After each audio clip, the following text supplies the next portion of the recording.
Mi suegra quiso quitarme a mis hijos tras la muerte de su hijo, diciendo que yo era inestable. Llegó hasta el juez, no imaginó lo que eso provocaría. Mi nombre es Elena. Tengo 34 años. 2 hijos, Lucas, de 8, y Sofía, de 6. Su padre, Javier, fue mi esposo durante 7 años y mi exmarido durante 3 antes de morir. No voy a pintarlo como un villano ni como un héroe trágico. Era un hombre complicado. Bebía demasiado los viernes. Se olvidaba de cumpleaños. Una vez dejó a Lucas en el colegio equivocado durante 1 hora y media porque iba pensando en el trabajo. Pero también se quedaba despierto hasta tarde armando rompecabezas con Sofía. Y cuando Lucas tuvo miedo a la oscuridad, Javier durmió en el suelo de su habitación durante 2 semanas seguidas. Nos divorciamos porque ya no éramos equipo. Él quería que yo dejara mi trabajo para estar en casa. Yo había trabajado demasiado para llegar a ser jefa de enfermeras en el hospital público. Nos miramos un día, después de otra discusión sobre horarios y deberes, y supimos que estábamos agotados. El divorcio fue civilizado. Compartíamos la custodia, los niños conmigo entre semana, con él cada 2 fines de semana y la mitad de las vacaciones. Javier se mudó a un piso a 15 minutos del mío. Su madre, doña Carmen, vivía a 2 calles de él. Menciono eso porque fue clave. Doña Carmen nunca me perdonó por divorciarme de su hijo. Durante el matrimonio ya teníamos roces. Ella opinaba sobre cómo vestía a los niños, sobre mi horario de trabajo, sobre que la comida que les daba no era suficiente. Pero después del divorcio pasó de ser una suegra entrometida a una enemiga silenciosa. Silenciosa durante 3 años, hasta que Javier murió. Fue un accidente de coche. Un camión no respetó un semáforo en la autovía. Javier iba a buscar a los niños para llevarlos al parque de atracciones. Ese fin de semana le tocaba a él. Recibí la llamada en medio de un turno de 12 horas. Doña Elena, soy el agente Martínez. Necesito que venga al hospital universitario. Su exesposo, Javier Mendoza, ha sufrido un accidente. ¿Está vivo?, pregunté. Pausa. Señora, venga cuanto antes. Esa pausa me dijo todo. Llegué 15 minutos después, todavía con la bata de enfermera puesta. Cuando entré a reanimación lo supe por las caras de mis compañeros, por la forma en que la doctora Fernández bajó la mirada. Javier había muerto en la mesa de operaciones. Hemorragia interna masiva. Lo siguiente que hice fue ir al colegio. Me senté en el coche durante 5 minutos. Lloré hasta que me ardieron los ojos. Luego me sequé la cara, me puse las gafas de sol y fui a hacer lo que ninguna madre debería tener que hacer. Lucas, de 8 años, entendió la palabra muerto inmediatamente. Vi cómo se apagaba algo en sus ojos. Sofía preguntó si papá iba a despertar para el fin de semana. Cuando le dije que no iba a despertar nunca, me preguntó algo que me partió el alma. ¿Por qué no se despertó? No lo quisiste lo suficiente para que se despertara. Esa noche dormimos los 3 en mi cama. Lucas lloró hasta quedarse sin voz. Sofía se aferró a mi brazo como si yo también fuera a desaparecer. Doña Carmen apareció al día siguiente. Llamó a la puerta sin avisar. Cuando la abrí llevaba vestido negro, perlas y maquillaje perfecto. Van a vivir conmigo, dijo, sin hola, sin lo siento. Perdone, los niños. No vas a poder cuidarlos sola. Trabajas. Estás de duelo. Mi hijo se llevaba a los niños los fines de semana y ahora él no está. Yo tomaré su lugar. No fue una oferta. Fue una declaración. Doña Carmen, los niños están bien. Los cuidaré yo. Ella me miró de arriba a abajo. Mi camiseta manchada de lágrimas, mis pies descalzos, mis ojeras. Con esto, cerré la puerta. Tardé 3 horas en dejar de temblar. Durante las semanas siguientes intenté mantener la normalidad. Volví al trabajo porque no podía permitirme más días libres. Mis ahorros eran justos. La pensión alimenticia que Javier pagaba, 400 euros mensuales, se había ido con él. Ahora tenía que cubrirlo todo sola. Contraté a Susana, una chica de 19 años que estudiaba psicología, para que cuidara a los niños por las tardes. Lucas y Sofía la adoraban. Yo también. Doña Carmen empezó a aparecerse en el colegio. Primero fue casualmente a la salida. Decía que pasaba por ahí. Se los llevaba a merendar sin preguntarme. Un día volvieron con helados y un juguete nuevo cada uno. Otro día llegaron 1 hora tarde porque, según dijo, se habían entretenido en el parque. Llamé a doña Carmen esa noche. Necesito que me avise antes de sacar a los niños. Necesito saber dónde están. Son mis nietos, respondió, como si eso explicara todo. Y son mis hijos. La ley es clara. La ley. Hablas de leyes tú, que ni siquiera puedes estar en casa cuando salen del colegio. Tengo que trabajar para mantenerlos. Si estuvieran conmigo, no necesitarías trabajar tanto. Podrías verlos los fines de semana, como hacía Javier. Colgué antes de decir algo que lamentara. Esa noche Anoche escribí en mi diario, no quiere ayudar, quiere reemplazarme. Una semana después, recibí una llamada del colegio. Señora Elena, la abuela de los niños ha venido a recogerlos. Dice que tiene su autorización. No tiene ninguna autorización. Por favor, no se los entreguen. Voy para allá ahora mismo. Salí del trabajo sin pedir permiso. Llegué en 15 minutos cuando normalmente tardaba 25. Doña Carmen estaba en la puerta principal con su coche aparcado en doble fila. Las puertas traseras abiertas. 2 sillas infantiles preparadas, compradas nuevas. Llevaba semanas planeando esto. Los niños vienen conmigo, dijo cuando me vio. No, no tienes derecho a negarme. Soy su abuela. Soy su madre. Eso está por encima de todo. Doña Carmen se acercó. Su madre que no está nunca. Su madre que los deja con extraños. Su madre que no pudo mantener el matrimonio de su hijo. Lo dijo en voz alta, en medio de la acera, con otras madres mirando. Váyase ahora o llamo a la policía. Llama. A ver qué dicen cuando les cuente que mi nieto de 8 años me dijo que su madre llora todas las noches y que no quiere ir a casa. Lucas me había oído llorar. Me escondía en el baño después de acostarlos, tapaba mi boca con una toalla. Pero él sabía, siempre supo, que una madre llore por su exmarido no es un delito. Que una abuela intente manipular a sus nietos para robarle la custodia, eso sí podría interesarle a un juez. Doña Carmen sostuvo mi mirada durante lo que pareció una eternidad. Luego se subió a su coche y se fue. Desde el coche, mientras llevaba a los niños a casa, Lucas preguntó, «Mami, ¿por qué la abuela Carmen decía que no quieres que te ayudemos? ¿Qué te dijo? Que tú estás muy triste y que a lo mejor necesitas un descanso. Que nosotros podríamos vivir con ella un tiempo». Sofía jugaba con una muñeca, ajena. Lucas me miraba por el retrovisor con sus ojos enormes. «Tu abuela está triste porque se murió papá. A veces la tristeza hace que la gente diga cosas que no son ciertas. Vosotros vivís conmigo. Siempre». Lucas asintió, pero no pareció convencido. Doña Carmen ya había sembrado la primera semilla de duda. 3 semanas después del funeral, llamaron a mi puerta 2 trabajadoras sociales. «Señora Elena Ruiz, somos del Instituto de Bienestar Familiar. Hemos recibido una denuncia por negligencia emocional y posible inestabilidad de la figura materna». No era anónima. Lo supe desde el primer segundo. Las hice pasar. Mi casa estaba limpia. La nevera llena, acababa de hacer la compra. Los horarios de los niños pegados con imanes. Las mochilas listas para el día siguiente. Las tareas escolares corregidas. Recorrieron cada habitación, abrieron armarios, revisaron el botiquín, preguntaron a los niños por separado qué comían, si tenían cama propia, si alguien les hacía daño. Lucas dijo, «Mi mamá llora a veces, pero yo la abrazo y se le pasa». Sofía dijo, «Mi mamá trabaja mucho pero cuando vuelve jugamos a los disfraces». Cuando las trabajadoras se fueron me temblaban las manos. Llamé a mi abogada, Marta, especialista en derecho de familia, a quien me había recomendado una compañera del hospital. Hablamos 10 minutos por teléfono. «Van a volver», me dijo Marta. «Van a pedir entrevistas con los niños, con el colegio, con la niñera, con usted. Esto es solo el principio. Mi suegra quiere quitarme a mis hijos. Lo sé, por eso usted va a hacer todo lo que le diga». «¿Tiene un diario?» «Sí. Empecé a escribir hace semanas». «Perfecto. Anote cada interacción con ella, cada llamada, cada vez que aparezca en el colegio, cada mensaje. Guarde todo. Usted no está loca. Está siendo acosada. La diferencia es que una se puede probar en un juzgado». Esa noche abrí un archivo en mi ordenador. Lo llamé Registro Dona Carmen. Primera entrada, la fecha de ese día, la hora, la descripción de lo que había pasado en el colegio. Testigo, la secretaria, señora Peña. No sabía que esa carpeta se convertiría en mi arma principal durante los 8 meses siguientes. 2 semanas después, me notificaron oficialmente. Doña Carmen había presentado una demanda solicitando la custodia total de Lucas y Sofía. Sus argumentos: inestabilidad emocional de la madre tras la muerte del exesposo, ausencia prolongada del hogar por motivos laborales,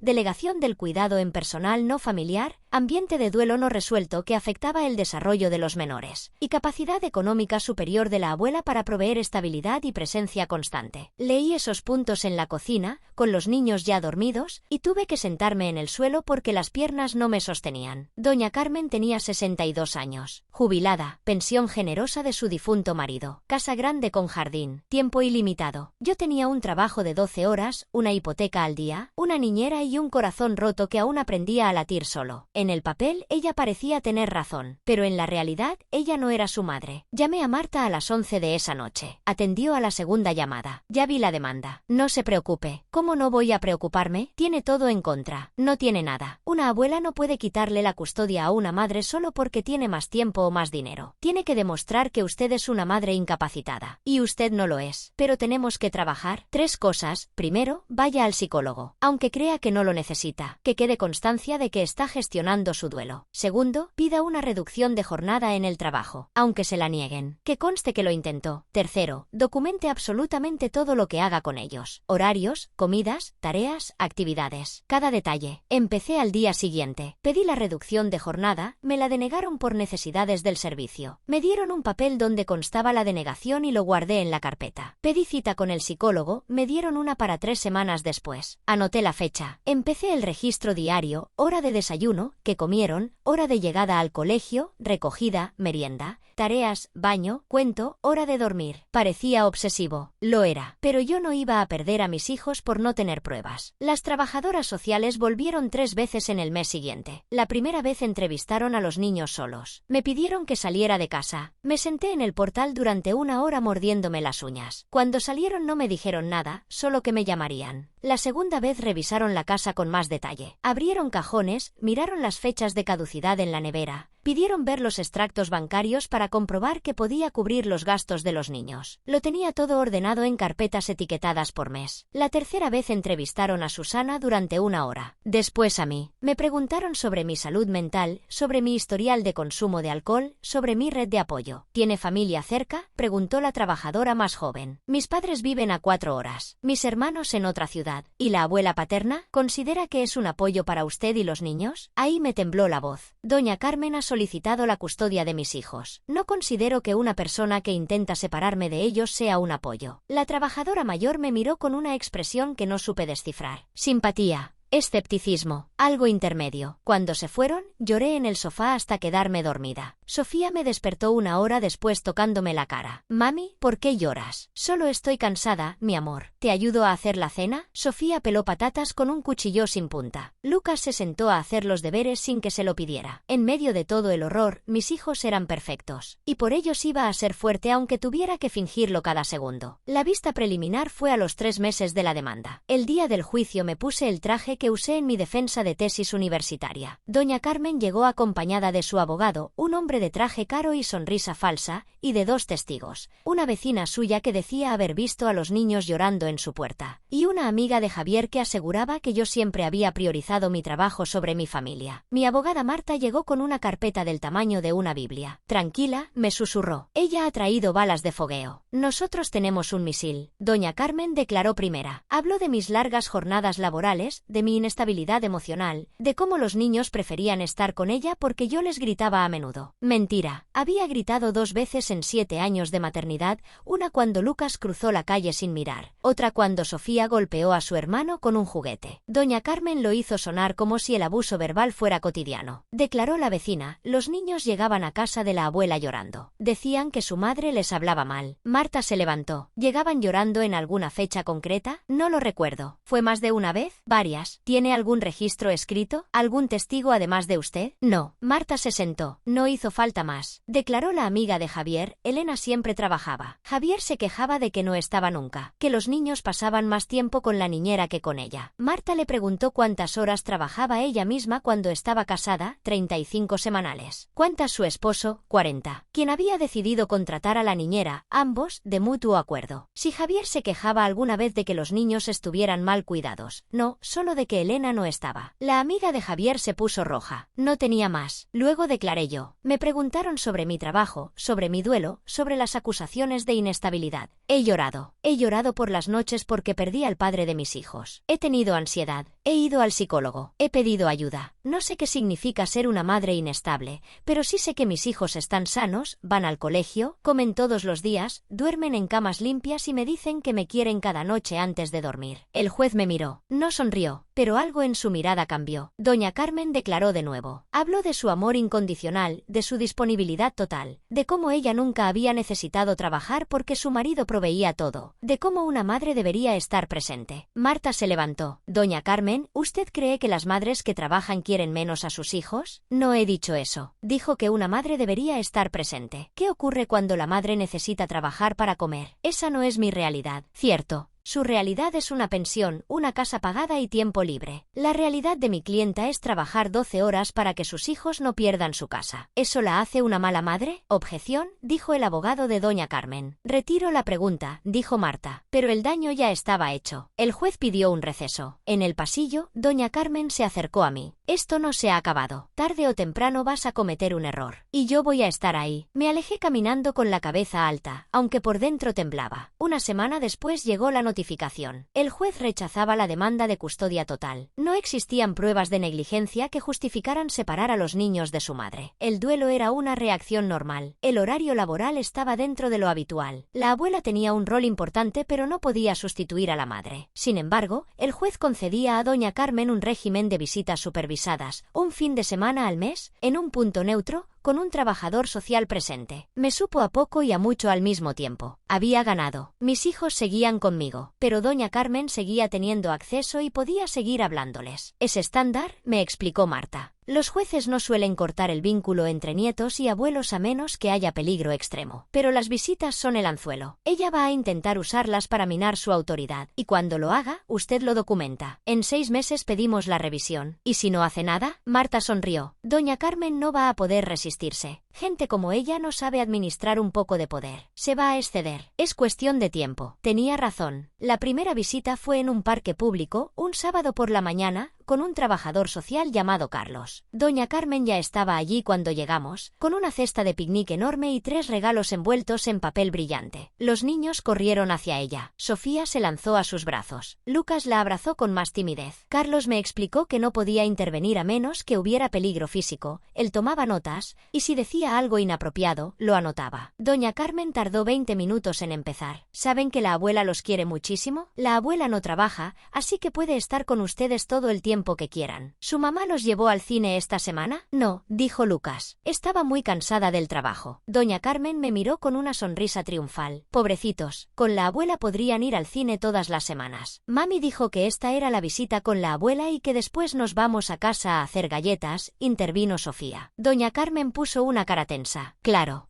Lo que diga tu madre. Carlos tomó notas. La segunda visita fue peor. Doña Carmen les compró a Lucas y a Sofía 2 teléfonos móviles de última generación. Para que me llamen cuando quieran, dijo. Cuando su mamá no los esté cuidando bien. Cuando estén tristes. Me acerqué. Doña Carmen, los niños tienen 6 y 8 años. No necesitan teléfonos. ¿Les vas a quitar un regalo de su abuela? Eso quedará bonito en el informe de Carlos. Les quité los teléfonos esa noche. Lloraron y me llamaron mala. Dormí en el sofá por primera vez en semanas. A la mañana siguiente, Sofía me pidió perdón con un dibujo. Lucas no me habló hasta el mediodía. Doña Carmen me había hecho daño. Y lo sabía. La tercera visita, Sofía volvió llorando. La abuela dijo que tú no nos quieres de verdad, que si nos quisieras no nos dejarías con la niñera, que ella nos quiere más. Miré a Carlos. Asintió. Lo había anotado. ¿Algo más? Dijo que papá se murió porque estaba triste, porque tú no lo quisiste. Agarré a Sofía contra mi pecho. Lucas estaba mudo, con los brazos cruzados. ¿Dijo la verdad?, murmuró Lucas. Papá estaba triste. Tú lo hiciste triste. Lucas, la abuela me lo dijo. Esa noche llamé a Marta. Quiero que terminen las visitas. Todavía no tenemos suficiente. 3 incidentes no son un patrón. Necesito más. ¿Más? Ya está manipulando a mis hijos. Lo sé, y por eso le digo que espere. Con 5 o 6 incidentes documentados llevamos el caso al juez. Si vamos ahora con 3, nos dirán que es una abuela sobreprotectora, no una amenaza. Confíe en mí. Confiar en Marta era fácil. Esperar, no. Durante los 3 meses siguientes doña Carmen tuvo 4 visitas más. Carlos documentó todo. En la 4ª visita les dijo que no necesitaban tomar la medicación que su mamá les daba, porque la abuela sabe más que los médicos. Sofía tenía antibióticos por una otitis. Doña Carmen intentó convencerla de que no los tomara. En la 5ª visita les dijo que el piso de su madre era pequeño, que si querrían vivir en la casa grande de la abuela, con jardín y piscina. En la 6ª visita se negó a devolver a los niños a la hora acordada. Carlos tuvo que llamar a la policía. Doña Carmen alegó problemas de tráfico. La policía registró el incidente. En la 7ª visita intentó que los niños llamaran a servicios sociales por su cuenta. Les enseñó enseñó el número de teléfono y les dijo que si su mamá los hacía sentir mal podían llamar y contar cómo se sentían. Sofía marcó el número de broma. Llamó a emergencias. Tuvimos que explicar que era una niña jugando. Marta reunió los 7 informes de Carlos. Ahora sí, dijo. Ahora pedimos la suspensión de las visitas. El juez escuchó los argumentos de ambas partes. El abogado de doña Carmen dijo que ella actuaba por amor, que yo pretendía cortar el vínculo familiar, que las abuelas tienen derecho a expresar su preocupación. Luego el juez leyó los informes de Carlos, uno por uno, en silencio. Doña Carmen, ¿usted entiende que ha violado las condiciones de las visitas en 6 de las 7 ocasiones? Solo quería proteger a mis nietos. ¿Protegerlos de qué, exactamente? Doña Carmen titubeó. De una madre ausente. Las madres trabajan. Eso no es ausencia punible. Lo que sí es punible es intentar manipular a menores contra su progenitora, decirles que no tomen medicación, intentar que llamen a servicios sociales, negarse a devolverlos. Se suspenden las visitas supervisadas hasta nuevo aviso. Se ordena una evaluación psicológica de la abuela. Se prohíbe cualquier contacto no supervisado con los menores bajo ningún concepto. Doña Carmen rompió a llorar. No eran lágrimas de arrepentimiento, eran lágrimas de rabia. La miré y vi algo que nunca había visto en ella, miedo de haberme subestimado. La evaluación la hizo un perito designado por el juzgado. Doña Carmen tuvo 3 sesiones. Cuando el informe llegó a manos de Marta, lo leí entero. No era bueno para ella. El psicólogo concluía que doña Carmen presentaba rasgos significativos de personalidad narcisista con tendencias controladoras, que mostraba incapacidad para reconocer los límites entre su rol de abuela y el rol de madre, que su vínculo con los nietos estaba teñido de una necesidad de reemplazar a la figura materna, no de complementarla, y lo más grave, que existía riesgo de daño psicológico para los menores si se mantenía cualquier contacto no supervisado. Esto puede terminar con cualquier derecho de visita, me explicó Marta. No solo los supervisados, todos. No me alegré, lo juro, pero sentí algo que no esperaba. Alivio. Alivio de que un profesional imparcial hubiera visto lo que yo veía. Alivio de que no estuviera loca. Alivio de que mis hijos no tendrían que volver a sentarse frente a una mujer que les decía que su madre no los quería. Lucas me preguntó por qué ya no veía a la abuela Carmen. Porque la abuela no está bien. Está muy triste por la muerte de papá, y a veces la tristeza hace que la gente haga cosas que pueden hacer daño. ¿Nos hizo daño? Sí, te hizo daño cuando te dijo que yo no quería a papá. Eso no era verdad, y no era justo que te dijera eso. Lucas estuvo callado un rato. ¿Volveremos a verla? No lo sé. El juez decidirá. Yo no quiero verla. Me hace sentir raro cuando dice esas cosas. Lo abracé, lo sujeté fuerte. Sofía no preguntó nada. Simplemente dejó de mencionar a la abuela, como si hubiera borrado su existencia. Eso me dolió más que cualquier otra cosa. Doña Carmen no se rindió. Contrató a otro abogado, más agresivo, y solicitó una segunda evaluación psicológica impugnando la primera por supuesta parcialidad del perito. El juez rechazó la impugnación pero concedió una vista adicional para revisar las pruebas. Doña Carmen declaró durante 2 horas. Lloró, gritó. Señaló con el dedo. Esa mujer me ha robado a mis nietos. Mi hijo se muere y ella me quita lo único que me queda. Su abogado presentó pruebas nuevas, fotos de mis horarios laborales, declaraciones de vecinos que decían que me veían estresada, y un informe de un psicólogo privado que la había evaluado y concluía que estaba perfectamente capacitada para tener contacto con sus nietos. Marta destrozó esas pruebas en 10 minutos. Las fotos de los horarios solo demostraban que yo trabajaba. Las declaraciones de los vecinos eran de personas que nunca habían entrado en mi casa. Y el informe privado estaba firmado por un psicólogo que había sido sancionado 3 años antes por emitir informes favorables a cambio de honorarios elevados. El dato constaba en el registro del Colegio Oficial de Psicólogos. El abogado de doña Carmen se puso blanco. El juez pidió un receso. Cuando regresó, tenía el informe original del perito en la mano. Las visitas supervisadas fueron un fracaso por el comportamiento de la abuela. La evaluación psicológica oficial es clara. Las pruebas nuevas presentadas por la defensa no modifican mi criterio. Se dictamina la suspensión definitiva de cualquier régimen de visitas entre doña Carmen Mendoza y los menores. Lucas y Sofía. La abuela podrá solicitar información sobre el estado de los niños a través del juzgado, pero no tendrá contacto directo de ningún tipo. Esta decisión es firme, sin derecho a apelación. Doña Carmen se puso de pie tan rápido que su silla cayó al suelo. Asesina, mataste a mi hijo con tus exigencias, y ahora me matas a mí. Los alguaciles la sacaron de la sala. Yo me quedé sentada, en silencio, con las manos sobre el regazo. Marta me tocó el hombro. Se acabó, asentí, pero dentro de mí algo había cambiado durante esos meses. Algo que no sabía si volvería a ser como antes. Doña Carmen intentó violar la orden 2 veces. La primera se presentó en el colegio durante el recreo. Los niños estaban en el patio. Ella se acercó a la valla y empezó a llamarlos. Lucas, Sofía. Vengan, la abuela los quiere ver. Los profesores actuaron rápido, sacaron a los niños del patio y llamaron a la policía. Doña Carmen fue detenida y pasó una noche en comisaría. El juez le impuso una multa de 5.000 euros y le advirtió que la próxima vez sería pena de prisión. La segunda vez fue por teléfono. Consiguió el número de casa de algún modo y llamó un martes por la noche. Atendió Lucas. Abuela, le oí decir desde la cocina. Salí corriendo. Le quité el teléfono. No vuelva a llamar a esta casa. No puedes hacerme esto. Su voz sonaba rota, no amenazante. Rota, son lo único que me queda. Debería haber pensado en eso antes de intentar quitármelos. Colgué. Cambiamos el número de teléfono esa misma semana. Lucas tardó 2 meses en volver a dormir del tirón. Sofía hacía pesadillas con una señora que la perseguía. El psicólogo infantil dijo que era una forma normal de procesar la pérdida del padre mezclada con el conflicto. Con la abuela, me culpé todas las noches durante semanas. ¿Habría podido evitarlo? Habría sido mejor ceder, darle visitas sin supervisión, dejar que viera a los niños aunque fuera malo para ellos. Marta me respondió una tarde, casi sin querer, si hubieras cedido, ella tendría ahora más poder. Y no habría parado. Gente como ella nunca para. Lo único que entienden es perder. Tenía razón. No por eso dejó de doler. 1 año después del juicio final, nuestra vida era otra. Me habían ascendido en el hospital. Más responsabilidad,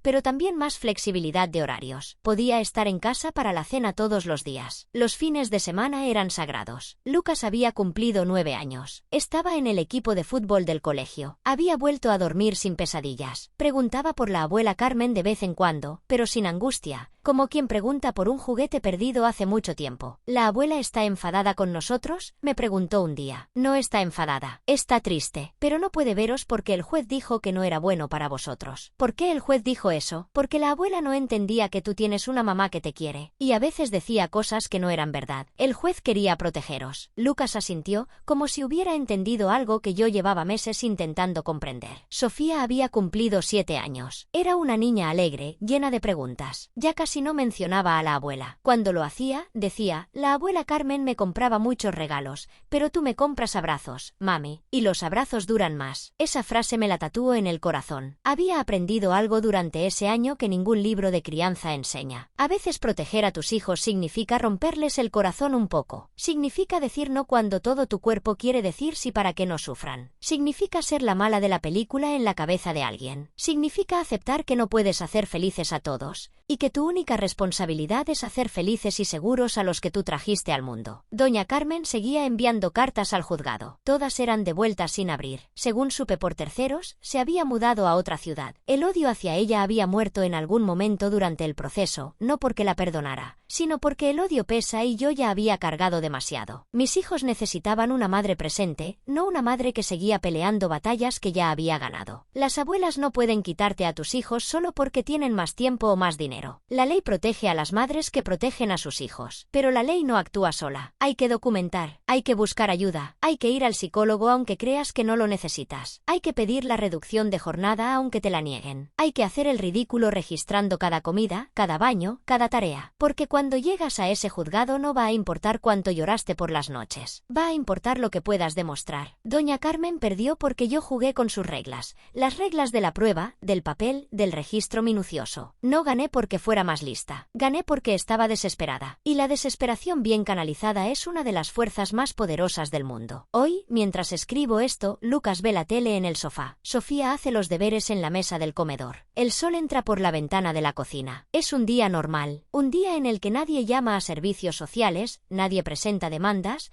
nadie intenta convencer a mis hijos de que no los quiero. Un día en el que soy solo una madre haciendo la cena. Mi suegra creyó que podía quitarme a mis hijos porque yo estaba vulnerable, porque acababa de perder al padre de mis niños, porque trabajaba, porque lloraba por las noches. Lo que nunca entendió es que una madre vulnerable no es una madre débil. Una madre vulnerable es una madre que tiene algo por lo que luchar. Y yo tenía todo.